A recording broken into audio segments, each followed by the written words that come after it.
Hey guys, let's get more news about Warriors, but first, don't forget to subscribe to the channel and leave a like.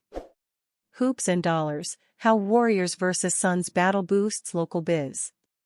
On April 9th, the Warriors vs Suns game concluded in Golden State's favor, and by a significant 38-point margin. The stakes were high, and right now, it seems like the Phoenix Suns will ride off into the sunset.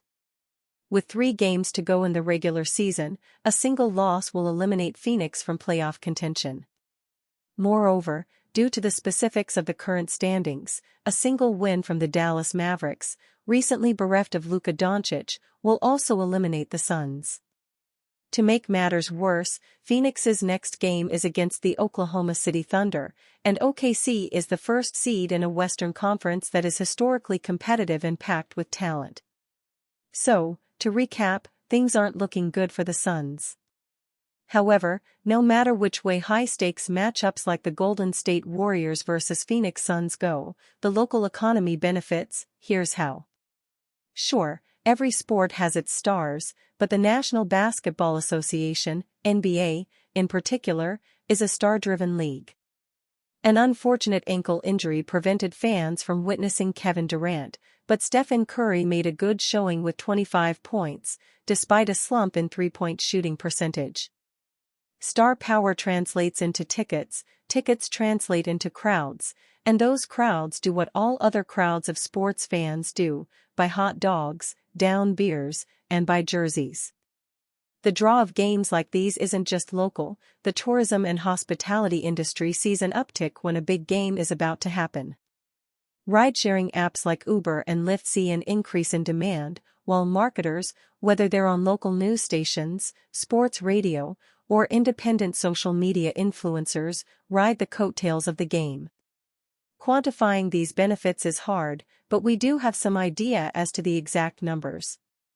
The Seattle Supersonics, a now-defunct team, which happens to have also drafted Durant, relocated to Oklahoma City in 2008, costing Seattle an estimated $188 million on an annual basis.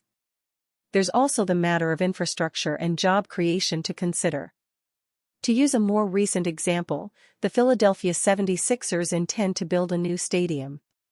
While the project has run into several issues, that's beside the point. What's of interest to us is the fact that an economic study done by the city pointed out that the project would result in some $390 million in new tax revenue.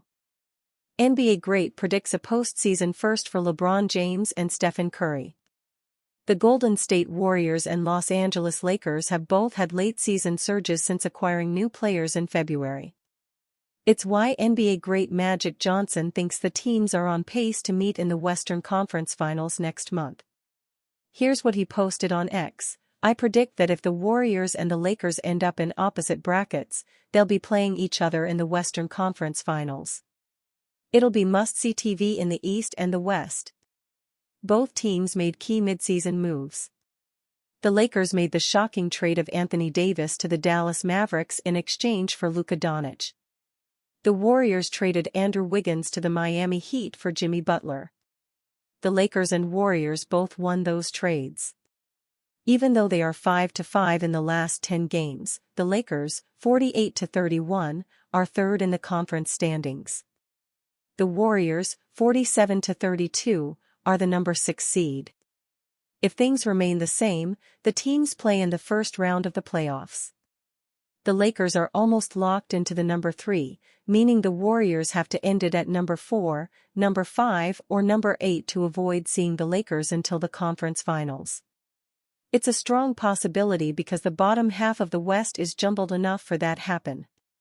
LeBron James and Stephen Curry last met during the 2023 play-in tournament but have never met during a Western Conference playoff series. Nuggets just fired coach Michael Malone, Warriors licking their chops.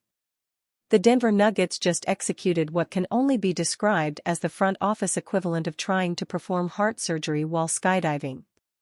With 3 games left before the playoffs, they've fired head coach Michael Malone and GM Calvin Booth. This isn't just a personnel change, it's basketball organizational malpractice that makes the Chernobyl control room look like a model of careful decision-making. The timing defies all logic. The Nuggets sit at 47-32, firmly in the Western Conference's 4 seed with legitimate championship aspirations. Remember, this is a team that hoisted the Larry O'Brien Trophy a mere 2 seasons ago with Malone orchestrating the symphony. That championship banner isn't even old enough to have collected dust. Meanwhile, in Warriors land, Steve Kerr continues his steady leadership into year 11 with the organizational support that treats championship DNA like the precious resource it is. The contrast couldn't be more illuminating. One franchise understands the architecture of greatness, the other is frantically shuffling blueprints while the building is already constructed. When you examine what the Warriors have built, it's nothing short of basketball alchemy. A decade of consistent leadership, 4 championships, 6 finals appearances, and through it all, the organization has recognized that championship continuity isn't something you can microwave on high for 30 seconds and expect gourmet results. Since Kerr took over in 2014, NBA coaching positions have become revolving doors spinning at the velocity of a Vegas slot machine. The Warriors' approach isn't just about longevity. It's about evolutionary adaptability under consistent leadership. They've morphed from the original death lineup, to the KD super team, to the current blend of veteran savvy and developing talent. They've navigated Durant's departure, Klay's medical odyssey, and the challenging waters of post-dynasty recalibration without once reaching for the panic button. The Nuggets' decision makes the recent Grizzlies' firing of Taylor Jenkins look downright rational by comparison. Denver is essentially saying, we have a 3-time MVP playing at a supernatural level, hey, you know what would really help? Completely disrupting the team's leadership. It's like deciding to rewire your house's electrical system while hosting a dinner party. Malone's apparent crime? Perhaps failing to maximize a roster that features Nikola Jokic, who just dropped 41-15-13 against Indiana. That's not coaching deficiency, that's a generational talent doing generational things while the organization implodes around him. As the Warriors prepare for tonight's showdown with Phoenix, they do so with the same voice in the huddle they've trusted through championship parades and lottery appearances alike. While Denver navigates the playoffs with interim coach David Adelman, who must feel like he's been handed the controls to a commercial airliner mid-flight, the Warriors continue building on a foundation laid over a decade ago. Let's appreciate what we have in the Bay Area. While other franchises operate their front offices like they're playing Russian roulette with all chambers loaded, the Warriors understand that championship scaffolding requires time, patience, and institutional memory.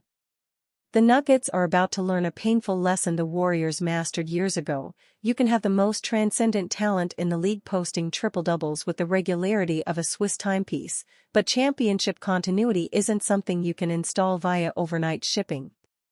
The Warriors' organizational philosophy remains the gold standard that teams like Denver are frantically trying, and spectacularly failing, to replicate. And that, dear Dub Nation, is why dynasties are built, not bought.